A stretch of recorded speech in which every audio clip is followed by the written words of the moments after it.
ಈ ಐಹೊಳೆಯಲ್ಲಿ ನಾವು ಅಡ್ಡಾಡಿದಾಗ ಕೆಲವರಿಗೆ ಕಣ್ಣಲ್ಲಿ ನೀರು ಬಂತೋ ರಕ್ತ ಬಂತೋ ತಿಳಿಲಿಲ್ಲ. ಆ ರಕ್ತ ಸುತ್ತಕೊಳ್ಳುವಂಥ ಅನುಭವ ನಾವು ಅಲ್ಲಿ ಮಾಡಿಕೊಂಡ್ವಿ ಅಂದರೆ ಅತಿಶಯೋಕ್ತಿ ಆಗೋದಿಲ್ಲ. 120 ಸ್ಮಾರಕಗಳಿವೆ. 120 ಸ್ಮಾರಕಗಳಲ್ಲಿ ಸುಮಾರು 50ರಷ್ಟು ಸ್ಮಾರಕಗಳನ್ನು ಕೇಂದ್ರ ಸರ್ಕಾರದ ESI ಇಲಾಖೆಯವರು ನೋಡ್ಕೋತಾ ಇದ್ದಾರೆ. ಅವರು ಅವನ್ನ ಮೇಲ್ವಿಚಾರಣೆ ಮಾಡ್ತಾ ಇದ್ದಾರೆ. ಅಷ್ಟರ ಮಟ್ಟಿಗೆ ನಾವು ಅದಕ್ಕೆ ಟೀಕೆ ಮಾಡುವಂಥದ್ದೇನೂ ಇಲ್ಲ. ಚೆನ್ನಾಗಿ ನೋಡ್ಕೋತಾ ಇದ್ದಾರೆ. ಇನ್ನೂ ಭಾಳಷ್ಟು ಅಭಿವೃದ್ಧಿ ಆಗಬೇಕು, ಏನೇನೋ ಹಲವಾರು ವಿಚಾರಗಳಿವೆ, ಅದು ಬೇರೆ. ಸುಮಾರು 60ರಿಂದ 70 ಸ್ಮಾರಕಗಳು ಅತ್ಯಂತ ನೋವನ್ನು ತರುವಂಥ ರೀತಿಯೊಳಗೆ ಅಲ್ಲಿವೆ. ಸ್ವಾತಂತ್ರ್ಯ ಬಂದು 75 ವರ್ಷದ ನಂತರವೂ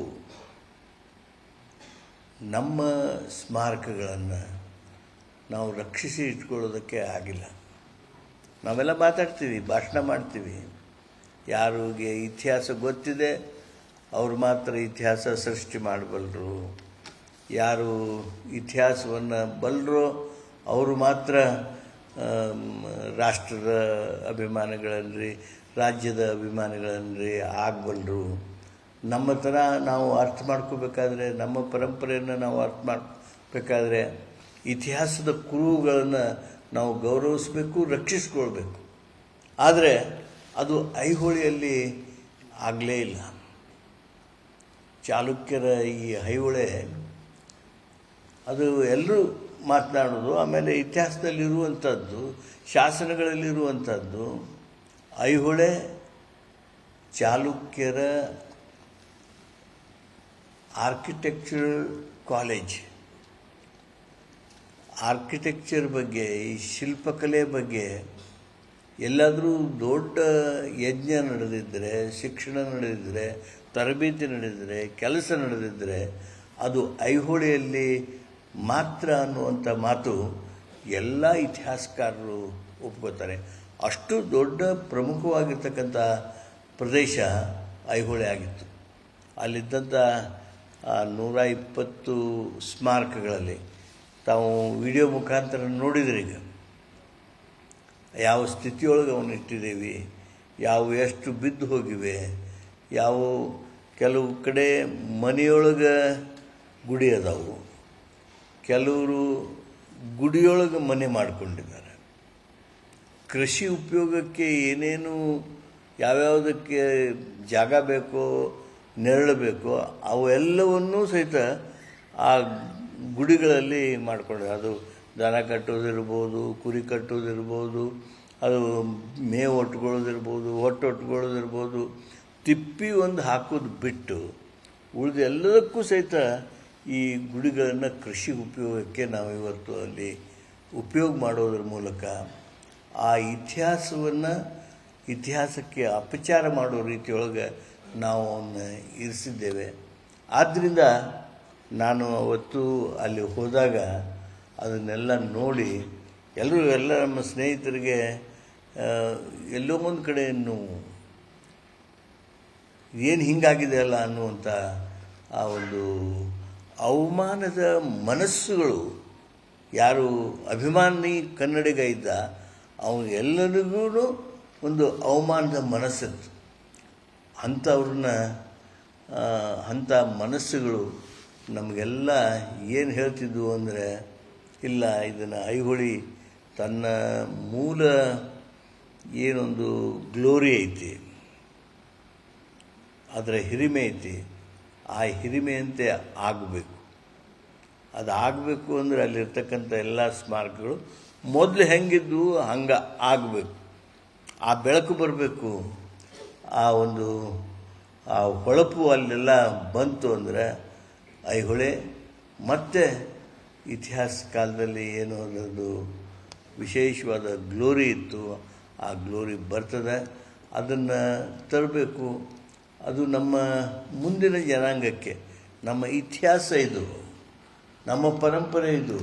ನಮ್ಮ ಇತಿಹಾಸದ ಕುರುಹುಗಳು ನಮ್ಮತನವನ್ನು ತೋರಿಸ್ತಾವೆ, ಅಭಿಮಾನಿಗಳನ್ನಾಗಿ ಮಾಡ್ತಾವೆ. ಆದ್ದರಿಂದ ಇವುಗಳನ್ನು ರಕ್ಷಣೆ ಮಾಡಬೇಕು ಅಂತೇಳಿ ಸರ್ಕಾರ ಅತ್ಯಂತ ಛಲದಿಂದ ತನ್ನ ನಿರ್ಣಯವನ್ನು ಮಾಡ್ತು. ಇವೆಲ್ಲ ಕೆಲಸ ಇಂಥವು. ಒಂದು ಯಾವುದೋ ಒಂದು ಹೊಸ ಕಟ್ಟಡ ಕಟ್ಟೋದು, ಯಾರಿಗಾರ ಹಚ್ಚಿ ಅದನ್ನ ಮಾಡಿಸಿಬಿಡ್ಬೋದು, ಅದು ಆಗೋದಿಲ್ಲ. ತಾವೆಲ್ಲ ನೋಡಿದ್ರಿ, ಈ ಗುಡಿಗಳನ್ನು ಮೊದಲು ಹೆಂಗಿದ್ದು ಗುಡಿ ಹಂಗೆ ಮಾಡಬೇಕು. ಕೆಲವು ಗುಡಿ ಅರ್ಧ ನೆಲದಾಗ ಅದಾವು, ಅರ್ಧ ಮೇಲೆ ಅದಾವು, ಕೆಲವು ಸ್ವಲ್ಪ ಬಿದ್ದಾವು, ಕೆಲವು ಸ್ವಲ್ಪ ಒಡ್ಕೊಂಡವು. ಇವೆಲ್ಲವುಗಳನ್ನ ತಿದ್ದಬೇಕು. ಅವು ಮೊದಲು ಏನಿದ್ದು ಹಂಗೆ ಆ ರೂಪಕ್ಕೆ ತರಬೇಕು. ಅವನ್ನ ತೆಗೆದು ಹೊಸ ಕಟ್ಟಡಗಳನ್ನು ಮಾಡೋದಲ್ಲ, ಹೊಸ ರೂಪ ಅದಕ್ಕೆ ತರೋದಲ್ಲ, ಬಣ್ಣ ಹಚ್ಚೋದಲ್ಲ. ಮೊದಲೇ ಹೆಂಗಿದ್ದು ಮೂಲ ಸ್ವರೂಪ ಏನಿತ್ತು ಆ ಮೂಲ ಸ್ವರೂಪ ಇದ್ದ ಹಾಗೆ ಮಾಡಬೇಕು.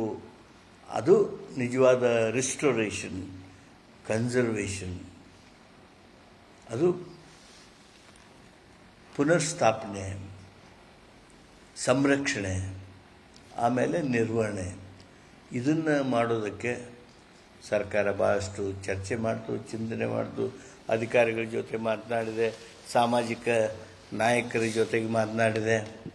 ನಾನು ನಂಜೇನಮಠರು, ಸುಮಾರು ಮೇಟಿಯವರು, ನಾನು ನಂಜೇನಮಠರು, ಜೆ ಟಿ ಪಾಟೀಲರು ಒಂದು 5-6 ತಾಸು ನಾವು ಬೇರೆ ಬೇರೆ ರೀತಿಯಿಂದ ನಮ್ಮೊಳಗನ ಇರುವ ಆ ವ್ಯತ್ಯಾಸದ ಮಾತುಗಳನ್ನೂ ಮೊದಲು ಮಾಡಿಕೊಂಡು ಅಲ್ಲಿದ್ದಂಥ ಪರಿಸ್ಥಿತಿಯ ಹಿನ್ನೆಲೆಯೊಳಗೆ ಚರ್ಚೆ ಮಾಡಿದ್ವಿ.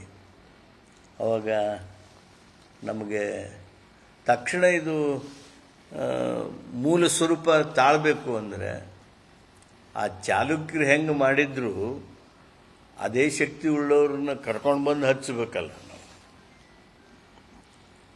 ಆ ಚಾಲುಕ್ಯರ ಆ ಸೃಷ್ಟಿ ಏನಿತ್ತು ಅದು ಪುನರ್ ಸೃಷ್ಟಿ ಆಗಬೇಕು. ಆ ಪುನರ್ ಸೃಷ್ಟಿ ಮಾಡೋದಕ್ಕೆ ಅದು ಹೆಂಗೆ ನಮ್ಮ ಕಾಲದಾಗನೇ ಆಗಬೇಕು, ಲಘು ಆಗಬೇಕು, ವರ್ಷದಾಗ ಆಗ್ಬೇಕು, 2 ವರ್ಷದಾಗ ಆಗಬೇಕು, 1.5 ವರ್ಷದಾಗ ಆಗಬೇಕು ಅಂತೇಳಿ ಅನ್ನುವ ಆ ನಮ್ಮ ತವಕ ಏನಿರ್ತದಲ್ಲ ಅದಕ್ಕೆ ಸ್ಪಂದಿಸಿ ಅದನ್ನು ಮಾಡಬಹುದಾಗಿರ್ತಕ್ಕಂಥ ಯಾರಾದರೂ ಇದ್ದರೆ ಅದು ಪೂಜ್ಯರಾದ ವೀರೇಂದ್ರ ಹೆಗಡೆ ಅವರ ನೇತೃತ್ವದ ಶ್ರೀ ಧರ್ಮಸ್ಥಳ ಮಂಜುನಾಥೇಶ್ವರ ಟ್ರಸ್ಟ್ ಅಂಥೇಳಿ ನಾವೊಂದು ನಿರ್ಣಯಕ್ಕೆ ಬಂದ್ವಿ. ಇದು ಸಣ್ಣ ಕೆಲಸ ಅಲ್ಲ. ಒಮ್ಮೆ ನಾನು ವೀರೇಂದ್ರ ಹೆಗ್ಡೆಜಿಯವರು ನನಗೆ ಎಷ್ಟೋ ಅವರು ಆತ್ಮೀಯವಾಗಿದ್ದರೂ ಒಮ್ಮೆ ಅವ್ರನ್ನ ಕೇಳೋದು ಸರಿಯಲ್ಲ. ನಾನು ಸುರೇಂದ್ರ ಕುಮಾರ್ ಅವರ ಮನಸ್ಸನ್ನು ತಯಾರು ಮಾಡಿದೆ, ಅಭಯ್ ಚಂದ್ರ ಅವ್ರನ್ನ ಉಪಯೋಗ ಮಾಡಿಕೊಂಡೆ, ಧರ್ಮಸ್ಥಳಕ್ಕೆ ಹೋದೆ. ನಾನು ಹೋಗುವೊಳಗಾಗಿ ಇವರು ಸ್ನೇಹಿತರಾಗಿ, ನನ್ನ ಹಿತೈಷಿಯಾಗಿ, ಸರ್ಕಾರದ ಹಿತೈಷಿಯಾಗಿ, ಹಾಗೂ ಈ ಒಂದು ನಮ್ಮ ಕನ್ನಡ ನಾಡು ಕಟ್ಟೋದ್ರೊಳಗೆ ಶ್ರಮ ವಹಿಸಬೇಕು ಅನ್ನುವಂಥ ಮನಸ್ಸಿನವರಾಗಿ ಅವರು ಪೂಜ್ಯರ ಜೊತೆಗೆ ಮಾತನಾಡಿದರು. ನನಗಂತೂ ಅಲ್ಲಿ ಹೋಗಿ ಅವ್ರ ಹತ್ರ ಮಾತನಾಡಿ ಇದು ಕೆಲಸ, ದಿಸ್ ಇಸ್ ದ ಚಾಲೆಂಜ್, ಈ ಸವಾಲು ಇದು ನನಗೆ ಸವಾಲು, ನಮ್ಮ ಸರ್ಕಾರಕ್ಕೆ ಸವಾಲು, ಕನ್ನಡ ನಾಡಿಗೆ ಸವಾಲು. ಈ ಸವಾಲನ್ನು ನೀವು ನಿಮ್ಮ ಹೆಗಲ ಮೇಲೆ ಹೊತ್ಕೋಬೇಕು ಅಂತೇಳಿ ನಾನು ಅವ್ರಿಗೆ ಕೇಳಿದಾಗ ನನಗೆ ನೀರನ್ನು ಕಲ್ಲೆತ್ತದಷ್ಟು ಹಗರಾಗಿತ್ತು. ಇವರೆಲ್ಲ ಮಾಡಿರೋ ಪ್ರಯತ್ನಕ್ಕಾಗಿ ಅತ್ಯಂತ ಸರಳವಾಗಿ ಅವರು ಒಪ್ಪಿಕೊಂಡ್ರು. ಅಷ್ಟೇ ಅಲ್ಲ, ಅವರ ಆ ಅಭಿಮಾನ, ಮನಸ್ಸು ಹಾಗೂ ಈ ದಿಸೆಯೊಳಗೆ ಅವರ ಆಸಕ್ತಿಯನ್ನು ವ್ಯಕ್ತ ಮಾಡಿದರು. ಇವತ್ತು ನಾವು 3 ದೇವಾಲಯಗಳ ಸಂಕೀರ್ಣ ಹಾಗೂ 5 ಸ್ಮಾರಕಗಳ ಈ ಒಂದು ಪುನಶ್ಚೇತನದ ಕೆಲಸವನ್ನು ಈ ಸ್ಮಾರಕ ದತ್ತಿ ಕಾರ್ಯಕ್ರಮದ ಅಡಿಯಲ್ಲಿ ಅವ್ರಿಗೆ ವಿಶೇಷ ಕಾರ್ಯಕ್ರಮವಾಗಿ ಇದನ್ನು ನಾವು ಕೊಡ್ತಾಯಿದ್ದೀವಿ. ಈಗ ಅವರು ಫಸ್ಟ್ ಸೆಟ್ ಆಫ್ ಟೆಂಪಲ್ಸ್ ತೊಗೊಂಡ್ರು. ಇನ್ನೂ ಅವ್ರು ಕೆಲಸ ಮಾಡ್ತಾ ಹೋದಂಗೆ ಅವರ ಆಸಕ್ತಿ, ನಮ್ಮ ಚರ್ಚೆ. ಆದರೆ ಒಟ್ಟು ಒಂದು ಮಾತು ನಾನು ಹೇಳೋದಕ್ಕೆ ಬಯಸ್ತೀನಿ. ಐಹೊಳೆಯನ್ನು ಬರುವ 4 ವರ್ಷದಲ್ಲಿ ಅದರ ಮೂಲ ಸ್ವರೂಪ ಏನಿತ್ತು ಆ ಸ್ವರೂಪಕ್ಕೆ ತರೋದಕ್ಕಾಗಿ, ಅದರ ಹಿರಿಮೆ ಹೇಗಿತ್ತು ಆ ಹಿರಿಮೆ ಮತ್ತೆ ವಾಪಸ್ ಬರೋದಕ್ಕಾಗಿ, ಚಾಲುಕ್ಯರ ಆ ಸೃಷ್ಟಿಯನ್ನು ಪುನರ್ಸೃಷ್ಟಿ ಮಾಡುವಂಥ ಕೆಲಸದಲ್ಲಿ ಸರ್ಕಾರ ಯಶಸ್ವಿ ಆಗುತ್ತೆ. ಧರ್ಮಸ್ಥಳದವರು ವಿಶೇಷವಾಗಿರ್ತಕ್ಕಂಥ ಈ ದಿಸೆಯೊಳಗೆ ನಮಗೆ ಬಲ ತುಂಬ್ತಾರೆ. ಆ ಒಂದು ಕಾರಣಕ್ಕಾಗಿ ಈ ಒಂದು ದಿವಸ ನನಗೆ ಅತ್ಯಂತ ಮಹತ್ವದ ಹಾಗೂ ಭಾವನಾತ್ಮಕವಾಗಿ ನಾವೆಲ್ಲ ಈ ಒಂದು ಕೆಲಸದಲ್ಲಿ ತೊಡಗಿಕೊಂಡಿದ್ದೇವೆ. ಈ ಕೆಲಸ ನಿರ್ವಿಘ್ನವಾಗಿ ನಡೀಲಿ.